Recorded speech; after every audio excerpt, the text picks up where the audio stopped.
If not the very best president that Africa has ever had, Thomas Sankara.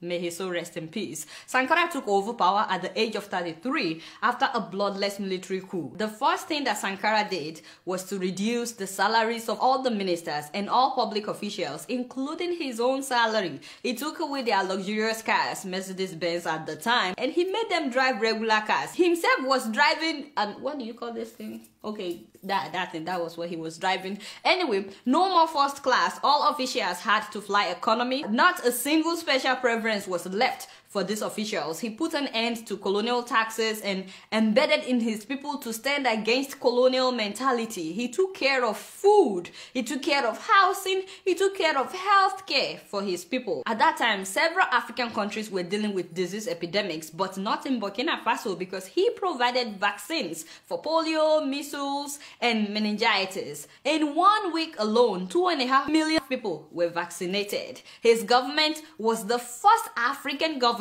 to publicly recognize the AIDS epidemic as a major threat to Africa. He was also one of the first head of states in the whole world to promote women's rights. Yes, the very first African leader to appoint women to major cabinet positions. Take a look. Ce qui veut dire que nous devons donner à chaque femme un emploi. Nous devons donner à chaque femme le moyen de gagner honnêtement et dignement sa vie. He creates a real shock by being one of the first heads of state in the world to promote women's rights. You guys can watch that documentary on YouTube. It's a wonderful documentary about the life of Thomas Sankara. Yes, he stood against forced marriages, underage marriages, or even expelling women from school if they got pregnant. He was like, if you have to expel the girl, what about the boy that got her pregnant? I was like, God bless you, my brother. She didn't do it by herself now. Thank you, Jare. In fact, when it was Women's Day, Sankara announced that women all over the country should not go to the market that day to buy anything, that their men should do all the shopping, and that they should let all the women rest that day because it's Women's Day. And you know, the men also enjoyed it. For the first time, many of them got to know the price of pepper, the price of okra. They actually appreciated their wives more after that experience, and the story was reported all over the world. Also, men were no longer allowed to beat their wives. He also instituted mass sporting activities. Everybody had to become active and participate in sports in order to keep fit and healthy. That was Sankara playing basketball, you know, people were riding bicycles, and he had a campaign then that healthy body and healthy mind would reduce diseases. He also took environmental issues very seriously and insisted that they plant 1 million trees in order to encourage reforestation. God knows that we need that right now in so many places in northern Nigeria. He also constructed vast roads and railways and connected all the major cities together. At that time, they didn't have much money in Burkina Faso, but instead of relying on foreign aid, he told everybody to take part, and people were so glad to take part in building the railways and the roads. He actually discouraged his people from relying and depending solely on foreign aid. He also insisted that Burkinabe produce their own goods, and everybody, including officials, had to patronize Burkinabe products. Yeah, so clothes, food, everything, all made in Burkina Faso. They were producing their own food, wheat, and he facilitated good irrigation and fertilization programs. Nourrir. Nous pouvons dépasser même notre production. Malheureusement, par manque d'organisation, nous sommes encore obligés de tendre la main pour demander des aides alimentaires. Installe dans nos esprits ces réflexes de mendiants, d'assister. Produire plus parce que il est normal que celui qui vous donne à manger vous dicte également.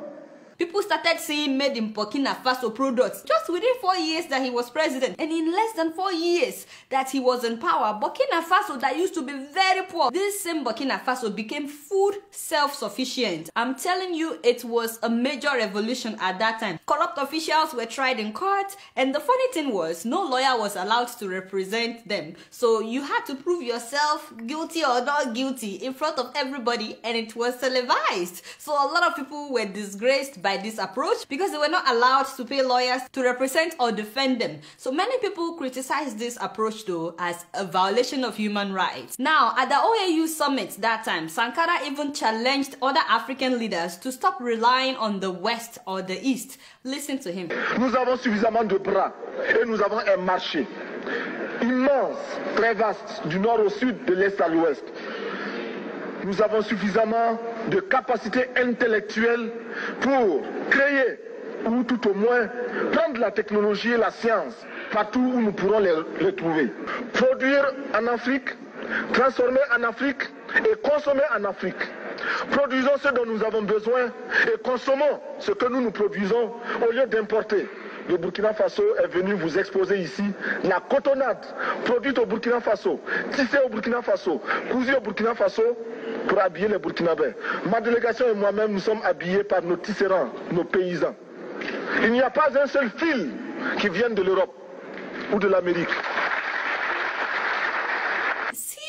And he was only like 33, 34. Just imagine that. By the way, Burkina Faso was named the Republic of Upper Volta at that time by the French, the colonial masters. Sankara was the one that renamed it as a Burkina Faso, which means the land of upright men. He also commissioned several housing projects for the less privileged, and he was out among his people, always, relating with people. He was not untouchable. You know how nowadays our leaders in Africa, they have this long convoy following them, and everybody has to get out of the way. No, Sankara was never like that. He related with anybody and everybody. This man took Burkina Faso out of misery in less than 4 years. Less than 4 years. Of course, the French, did not like that they were losing grip of their former colony, because he stopped borrowing money and he stopped relying on their foreign aid, and they wanted to make sure that other African countries don't follow his footsteps. You get what I'm saying? In fact, all those that were benefiting from Africa's underdevelopment at that time,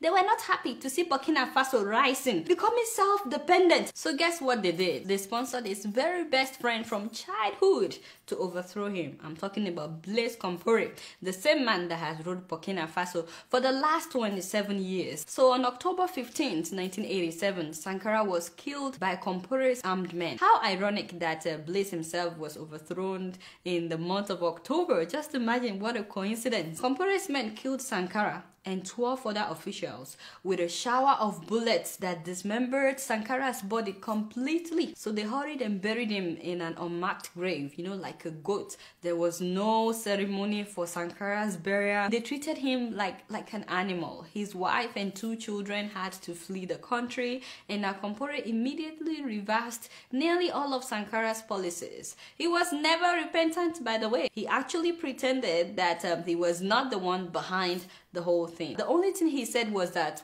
Sankara had jeopardized foreign relations with former colonial masters in France. I was like, what? That's the reason for you to kill the guy? Compaoré rejoined the International Monetary Fund and the World Bank, and he went right back to being a puppet in the hands of France.